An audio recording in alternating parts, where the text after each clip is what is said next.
Hello friends, welcome to ST education. पिछले video में हमने पढ़ा था नाउन के 5 पार्ट्स के बारे में। अब हम पढ़ेंगे नाउन के 2 पार्ट्स के बारे में। काउंट के अकॉर्डिंग नाउन को 2 पार्ट्स में डिवाइड किया गया है। पहला है काउंटेबल नाउन और दूसरा है अनकाउंटेबल नाउन। ऐसे नाउन जिन्हें काउंट किया जा सके वे काउंटेबल नाउन होते हैं, जैसे dog, cat, table, car, student. इन सबको हम काउंट कर सकते हैं, इसलिए ये काउंटेबल नाउन हैं।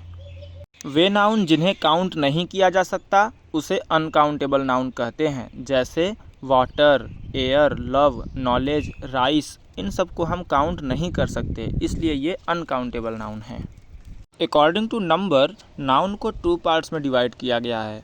पहला है सिंगुलर नंबर और दूसरा है प्लूरल नंबर। जितने भी काउंटेबल नाउन हैं उन सभी के सिंगुलर और प्लूरल फॉर्म होते हैं। सिंगुलर फॉर्म केवल एक आइटम को दिखाता है, जबकि प्लूरल फॉर्म एक से अधिक आइटम को दिखाता है।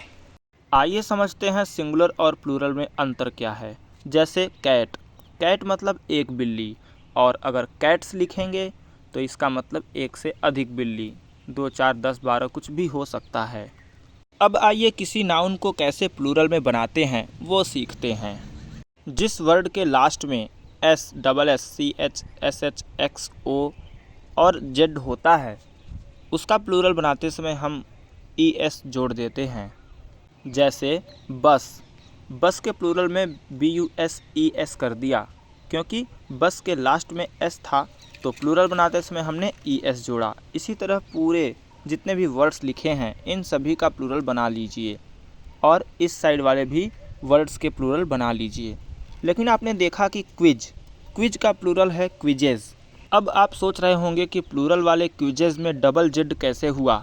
जब किसी वर्ड के लास्ट में कोई कंसोनेंट हो, जैसे क्विज, क्विज के लास्ट में जेड है, और उसके तुरंत पहले कोई वॉवेल हो, जैसे क्विज में जेड के तुरंत पहले आई है जो कि एक वॉवेल है, तो हम इसमें अगर कोई भी सफिक्स जोड़ते हैं, सफिक्स मतलब लास्ट में हम कुछ जोड़ते हैं, जैसे हमने यहाँ ई एस जोड़ा, तो जो कंसोनेंट था जेड उसे डबल कर दिया जाता है। इसे ही डबलिंग रूल कहते हैं।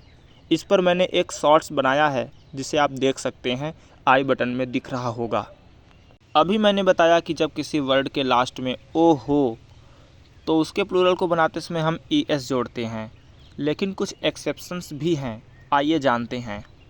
कुछ वर्ड्स जिनके लास्ट में ओ आता है लेकिन हम उनके प्लूरल को बनाते समय ई एस के जगह एस जोड़कर ही बनाते हैं। For example zoo, radio, video, kangaroo. कुछ वर्ड्स जिनके लास्ट में एफ ई या एफ होता है उनका प्लूरल बनाते समय हम एफ ई या एफ के जगह पर वी ई एस लगाकर प्लूरल बना देते हैं। For example knife, life, wife, wolf, half, leaf, thief, parf, hoof, elf. इस स्लाइड में लिखे गए सारे वर्ड्स के मीनिंग तो आपको पता होंगे, लेकिन वार्फ, हूफ और एल्फ के मीनिंग को आप जान लीजिए। वार्फ मतलब समुद्र के किनारे बना हुआ वह चबूतरा जहां सामान उतारा जाता है जहाज़ द्वारा। हूफ मतलब खुर और एल्फ मतलब परी। इस नियम का भी एक्सेप्शन है। हमको पता था कि जहां एफ या एफ ई से लास्ट में ख़त्म होगा कोई वर्ड, उसके प्लूरल में हम एफ या एफ ई के जगह पर वी ई एस लगा देंगे, लेकिन कुछ वर्ड्स ऐसे होते हैं जिनके प्लूरल में हम केवल एस लगा देते हैं।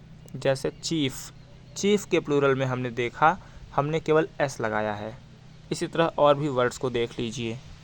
कुछ नाउन्स जिनके लास्ट में वाई हो और उसके जस्ट पहले कंसोनेंट हो, तो उसका प्लूरल बनाते समय हम वाई के जगह पर आई ई एस कर देते हैं। जैसे पार्टी का पार्टीज़ हो गया। और वहीं अगर वाई के जस्ट पहले कोई वॉवेल हो तो प्लूरल बनाते समय हम वाई के बाद एस लगा देते हैं। जैसे की के प्लूरल में हमने केवल एस जोड़ा है क्योंकि वाई के जस्ट पहले ई था। इसी तरह ढेर सारे एग्जाम्पल हैं, वे, वैली, ट्रे, सर्वे, टॉय, गाय, हॉलीडे, ईटीसी।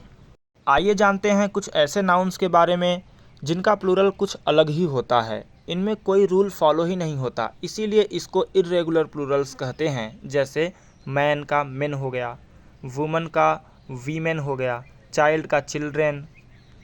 लाइकवाइज ढेर सारे वर्ड्स हैं जिसे आप वीडियो को पॉज करके पढ़ सकते हैं।